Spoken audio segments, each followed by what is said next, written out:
Bem, companheiros e companheiras, eu acho que, depois da apresentação do Mauro, das coisas que aconteceram nos BRICS, eu termino o dia extremamente feliz, porque eu não tenho dúvida nenhuma que o Brasil já tinha realizado a melhor reunião que o G20 já tinha feito.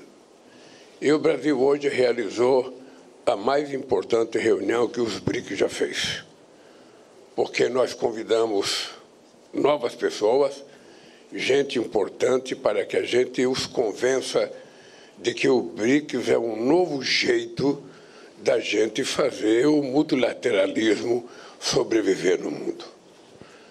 Nos BRICS, a gente tem convicção que a gente não quer mais um mundo tutelado.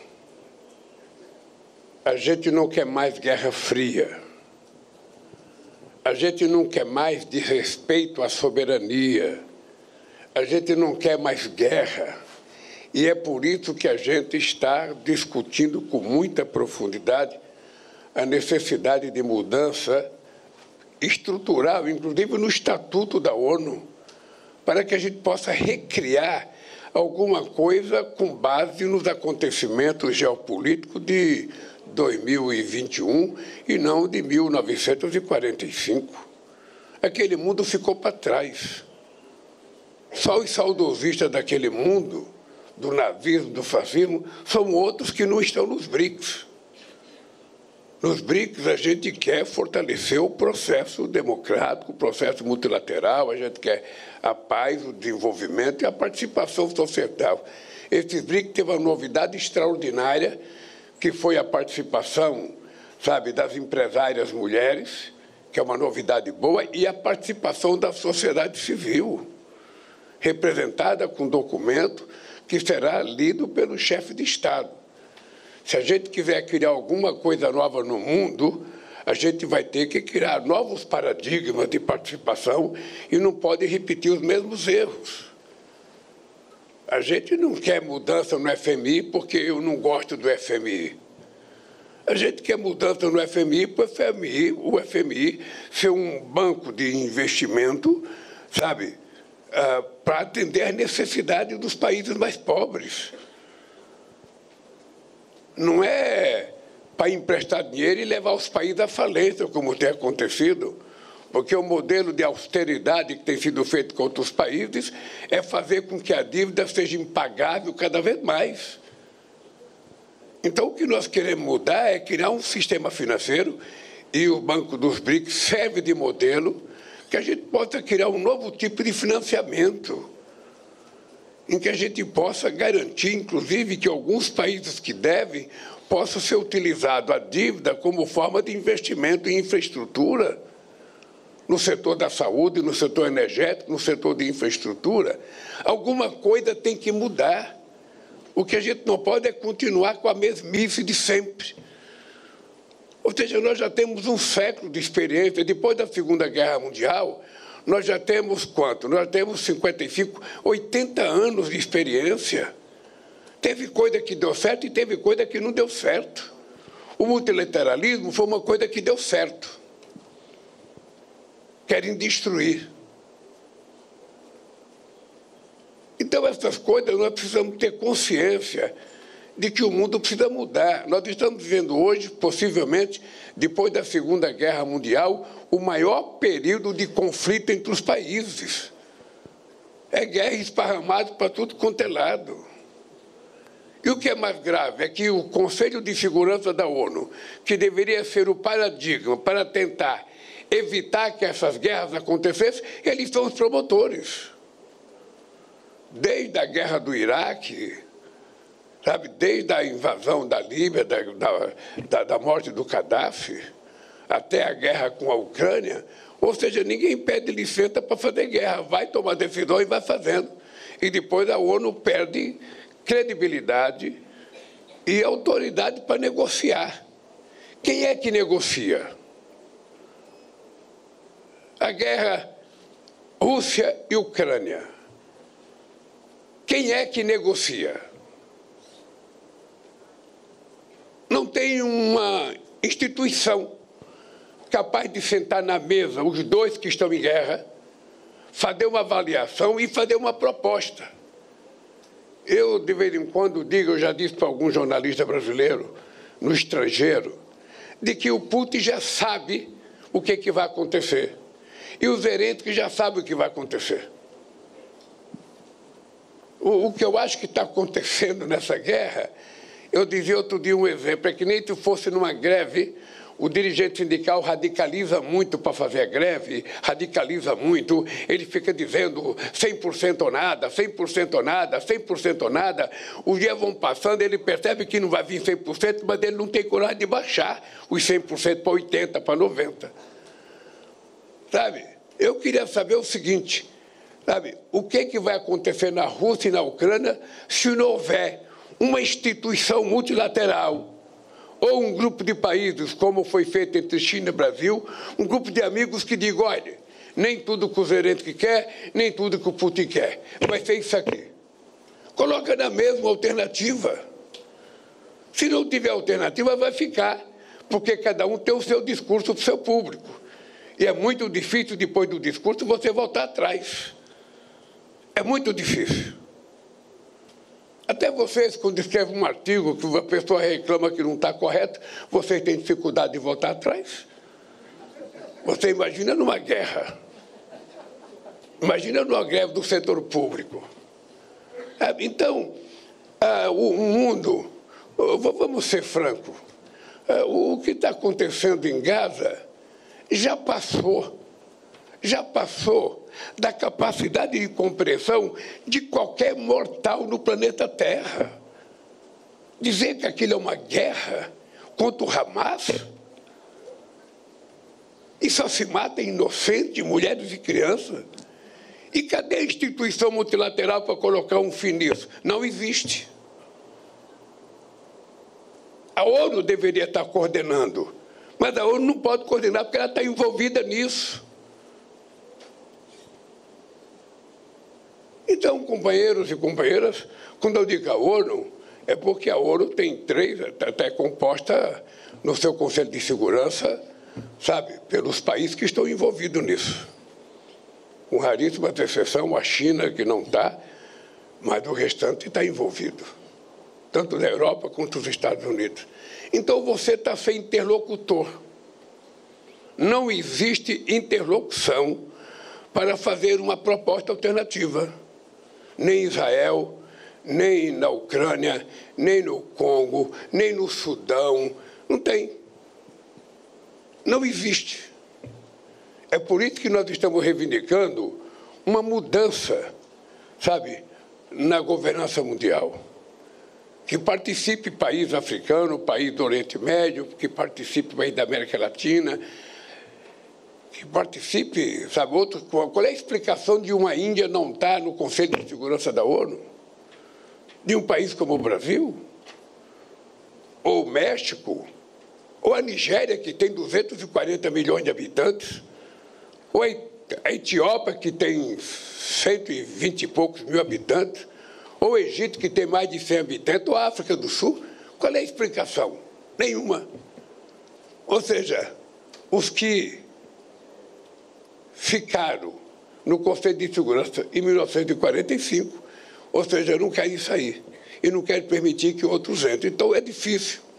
Então, os BRICS, que não nasceu para afrontar ninguém, os BRICS é apenas ser um outro modelo, um outro modo de fazer política, uma coisa mais solidária, que o banco esteja muito mais preocupado em ajudar os países em desenvolvimento a se desenvolver, os países mais pobres.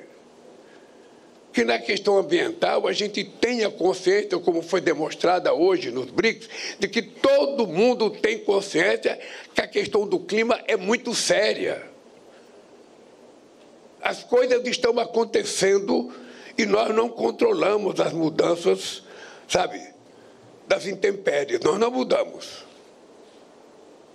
Então, o que a gente tem é que cuidar para que não haja as coisas. Por isso que nós temos que cuidar dos oceanos, cuidar da floresta, cuidar do ar que nós respiramos.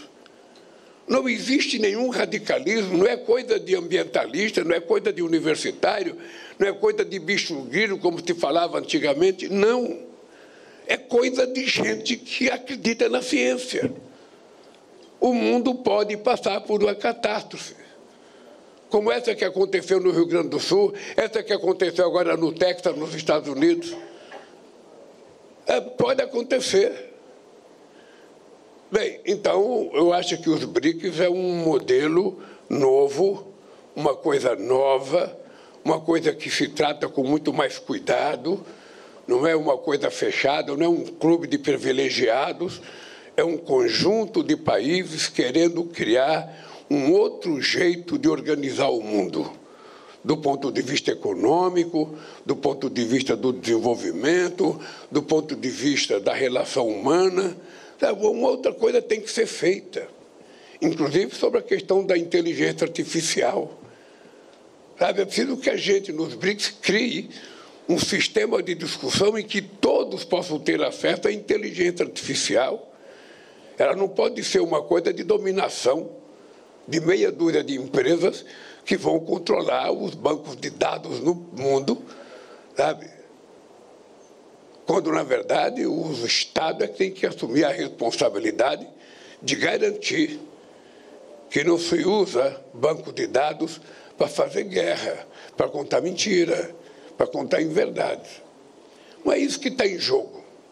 E eu acho que, por conta disso, o BRICS está incomodando. Está incomodando. O que era o mundo antes do BRICS? Sabe? O que era o mundo? Inclusive, uma coisa importante que nós vamos ter que criar condições é que todo ano a gente vai para a Assembleia Geral da ONU e cada presidente faz o discurso que quer, vai embora, sabe? Não escuta o outro e cada um fala e vai embora. É como se fosse um shopping de produtos ideológicos. Cada um vende o que quer, compra o que quer, sem nenhum compromisso de ler ou não. Ou seja, é preciso que a ONU tenha a conferência para discutir a questão das guerras. Vamos passar um dia ou 2 dias, uma semana discutindo essa questão da guerra. O que a gente vai fazer para acabar com as guerras? O que a gente vai fazer na questão do clima?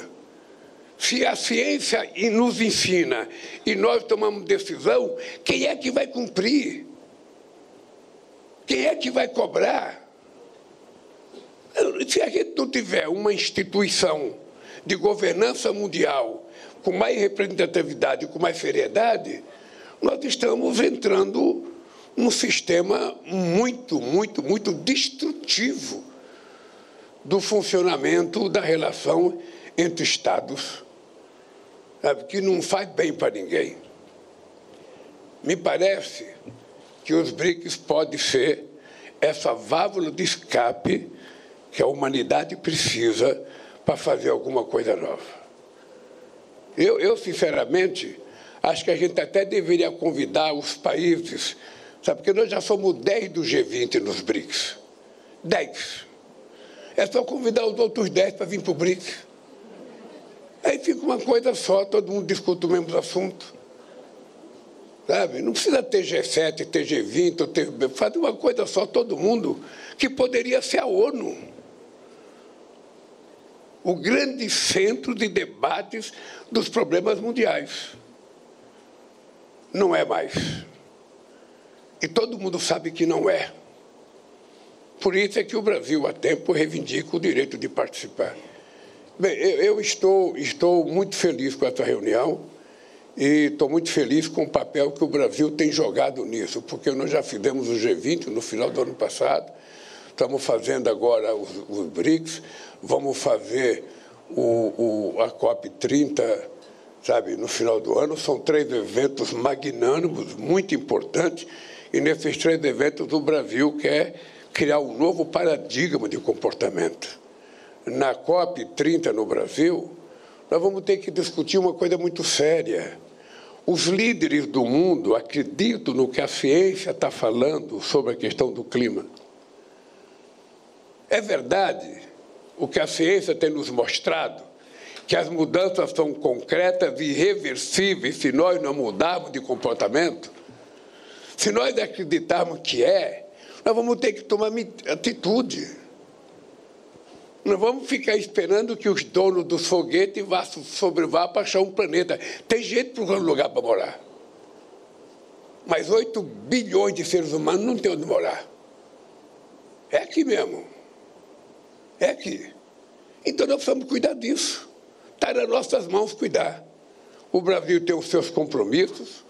Aqui há, nos países do BRIC, muito compromisso. Eu quero lembrar vocês que em 2009, na Copa de Copenhague, a China era tratada como se fosse a bandida poluidora do mundo. Tá? É importante lembrar, eu estava lá. O Celso Amorim estava lá. O Mauro não estava, porque o Mauro é um jovem. Não estava lá. Pois bem, naquele encontro, a China era tida como bandido. Estados Unidos, a França, a Alemanha, todo mundo queria punir a China. Nós nos recusamos a fazer parte, dizendo que tinha um contencioso a ser pago. Tinha um passivo. Os países industrializados tinham poluído o planeta muito mais do que a China. E eles não tinham pago nada. Então, o que nós queríamos é que eles pagassem esse contencioso. Hoje, possivelmente, a China seja o melhor modelo de país que está enfrentando a questão do clima. É o mais rápido na transição energética e está tentando fazer com que a economia efetivamente seja uma economia desenvolvida de baixo carbono. Deveria servir de exemplo para o G7, sabe, para muitos países ricos. É disso que nós tratamos aqui e é isso que eu acho que nós vamos fazer os debates daqui para frente. É importante dizer, o que foi decidido aqui é que nós não queremos continuar vivendo no mundo como estamos vivendo. É preciso mudar o nosso comportamento com relação ao tratamento da saúde do povo. É preciso que a gente mude o nosso comportamento com relação ao modelo de desenvolvimento. É preciso que haja mais financiamento e precisa mudar o modelo de financiamento e também que a gente precisa construir a paz no mundo. Essas são as coisas mais sagradas que nós decidimos. Eu, sinceramente, estou feliz. Acho que foi mais uma coisa forte que o Brasil mostrou que tem competência de articular. E eu termino aqui com vocês muito, muito, muito agradecido. Pense, eu estou triste de um lado porque o Corinthians não foi convidado para disputar essa Copa do Mundo. Se fosse, estaria na final. Mas não foi. Então fica aí a minha tristeza. E a minha alegria, porque os BRICS estão se tornando campeão do mundo em políticas, sabe, ambientais, em política de inteligência artificial, em política de desenvolvimento e envolvimento da sociedade no debate.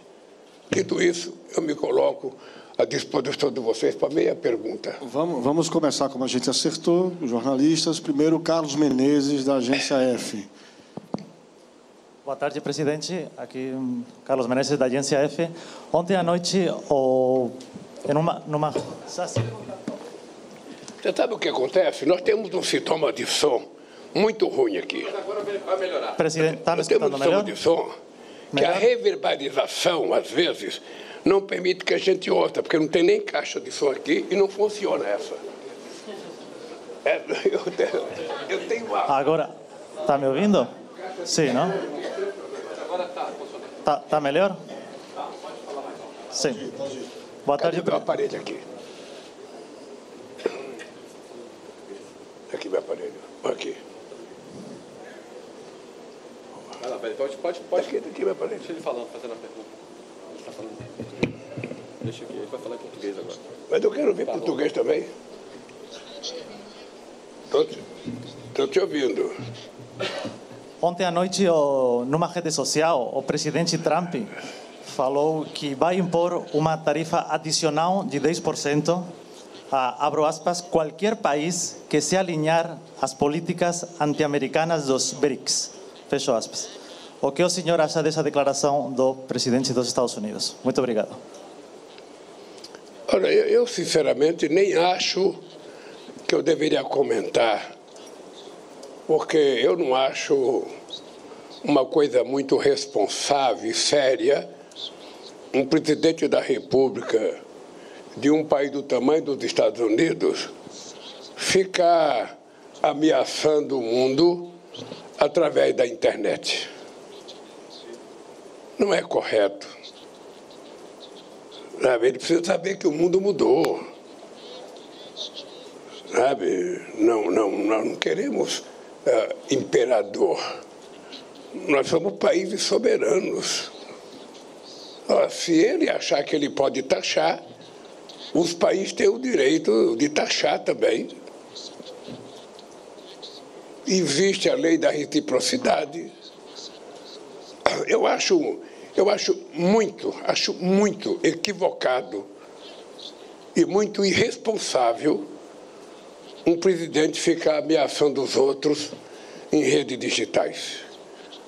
Sinceramente, tem outras coisas e outros fóruns para um presidente de um país do tamanho dos Estados Unidos falar com outros países. As pessoas têm que aprender que respeito é bom. Respeito é muito bom. A gente gosta de dar e gosta de receber. E é preciso que as pessoas leiam o significado da palavra soberania.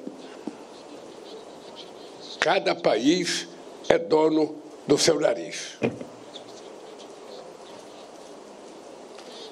Vamos para a próxima.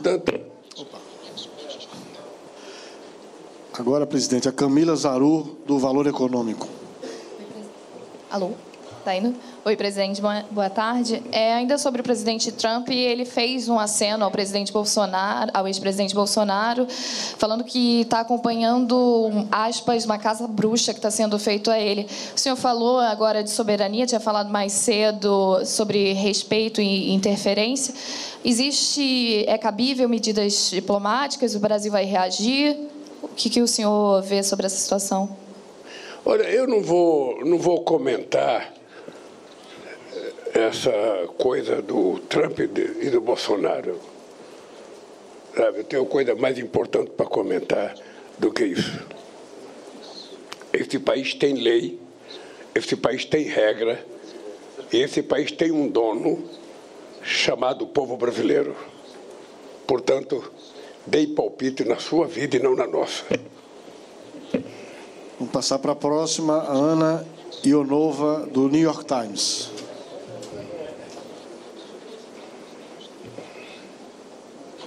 Aqui, o Ricardo está chegando aí com o Só ouço você, Serginho. Obrigado. Olá, boa tarde, presidente. Minha pergunta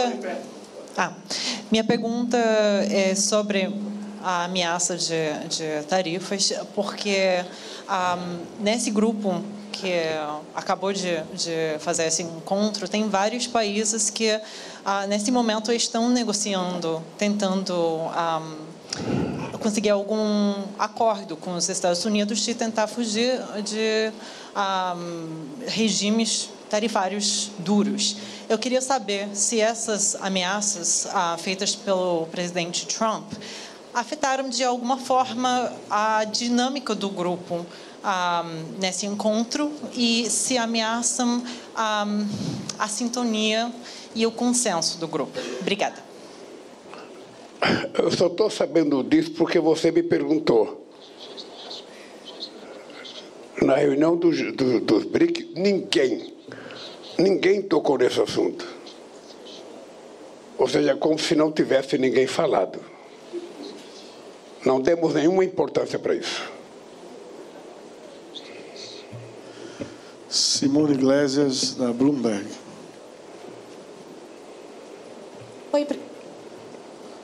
Oi, presidente. Boa tarde. O senhor está me ouvindo bem?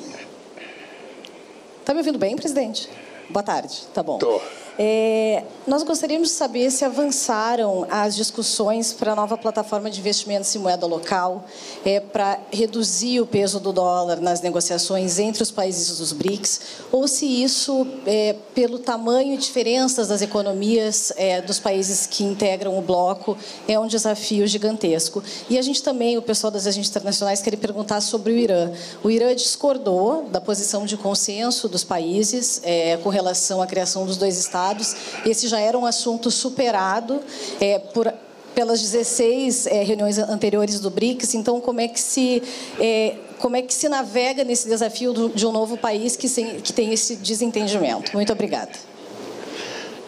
Veja, primeiro eu queria dizer que, com relação à posição do Irã, ninguém vai pedir para o Irã mudar de posição.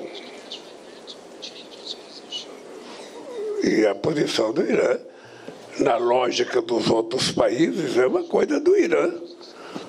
Como o Irã está lá perto, está no calor das disputas, ele pode pensar, mas nós continuamos achando que é preciso criar os 2 estados, sabe, e que vivam em harmonia, se desenvolvam sem nenhum problema de atropelo de um país sobre o outro. Essa é uma tranquilidade para nós. A outra pergunta, qual foi?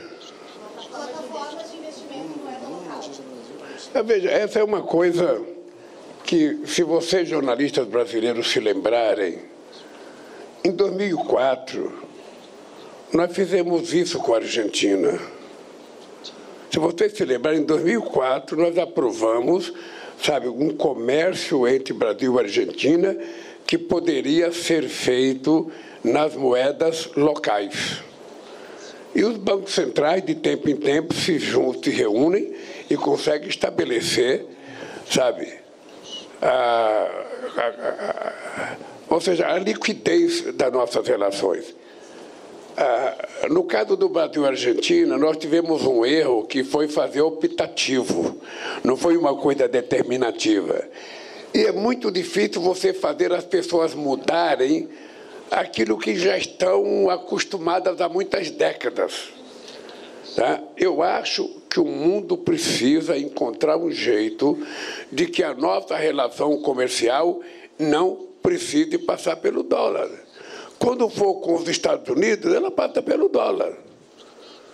Mas quando for com a Argentina, não precisa passar. Quando for com a China, não precisa passar. Quando for com a Índia, não precisa passar. Sabe, quando for com a Europa, discute-se euro. Ou seja, ninguém determinou que o dólar é a moeda padrão.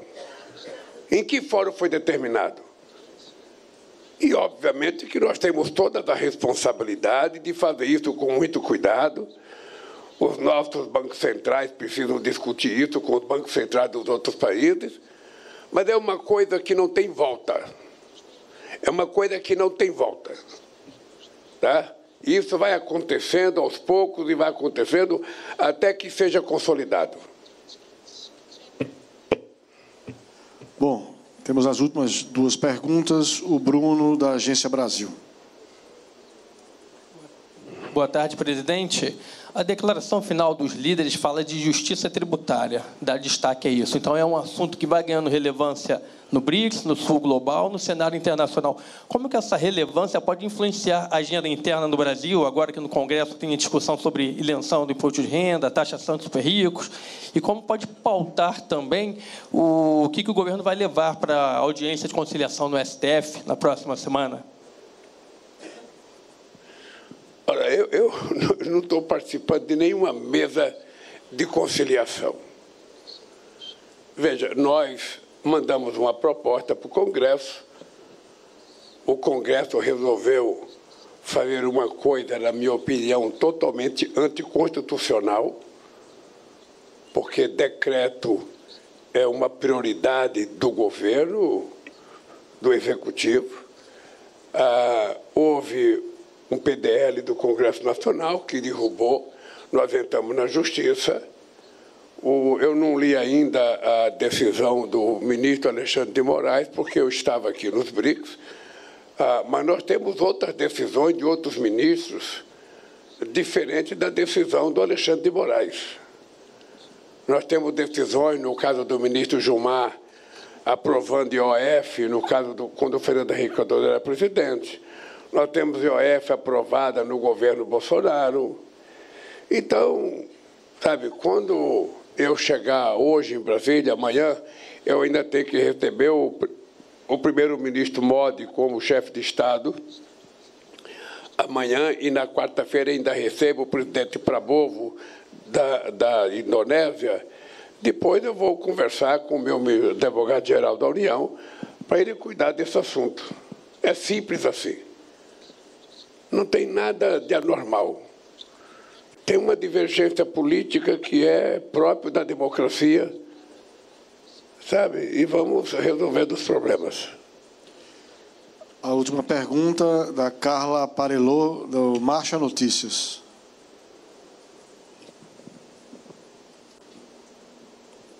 Obrigada. Boa tarde, presidente.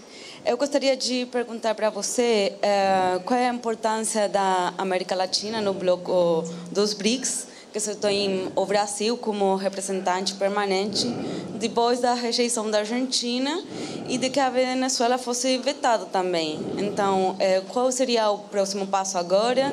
Se tem alguma intenção de ampliação do bloco em geral também, de repente poderia ser em esses outros mecanismos, como o Foro Empresarial, das mulheres, o Foro Civil, etc. Gostaria de saber isso. Obrigada.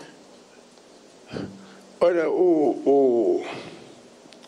os BRICS, se eu pudesse utilizar o Raul Seixas, eu poderia dizer para vocês que os BRICS é uma metamorfose ambulante. Não é aquela coisa que já está pronta. O BRICS é uma criança em crescimento. Sabe, nós estamos aprendendo, não tentando repetir os erros dos outros, estamos tentando fazer algo novo. Portanto, eu estou muito tranquilo com os BRICS. Muito tranquilo com os BRICS. Sabe? Acho que o BRICS é a coisa nova que surgiu no mundo, sabe, em que a geopolítica estava determinada por meia dúzia de países considerados ricos. Se você vê o absurdo do que é o mundo, você veja o FMI, embora os BRICS represente, sabe, metade do PIB do mundo, o PIB só tem 18% no FMI de representatividade. Os BRICS só tem 18%. Eu lembro que quando a gente estava disputando as Olimpíadas, sabe, a China tinha um delegado e a Suíça tinha 5. A Itália tinha 5. Ou seja, então, a verdade nua e crua é essa. Os países ricos tomaram conta das instituições multilaterais e nós ficamos, sabe, quase que na borda, vivendo de favores. O que nós queremos é construir um BRICS em que a relação seja justa, em que todos participem da decisão e que a decisão seja sempre tomada da forma mais democrática possível. Eu estou convencido que nós estamos criando a única coisa nova que surgiu no mundo nos últimos anos, que é uma coisa que surgiu de nós, não surgiu de cima para baixo, surgiu de baixo para cima. E temos a sorte de ter países importantes, como a China, como a Índia, como a Indonésia, como o Brasil, como a África do Sul. E outros vão entrando. Nós não temos porteira fechada. Quem quiser entrar, diz que quer entrar, nós vamos avaliar. E na hora que a gente avalia, a gente faz o convite. É assim que é. Pessoal, muito obrigado. É isso, presidente. Obrigado pela participação, gente. Todos tá agora somos fluminenses, hein? Todos. Um abraço.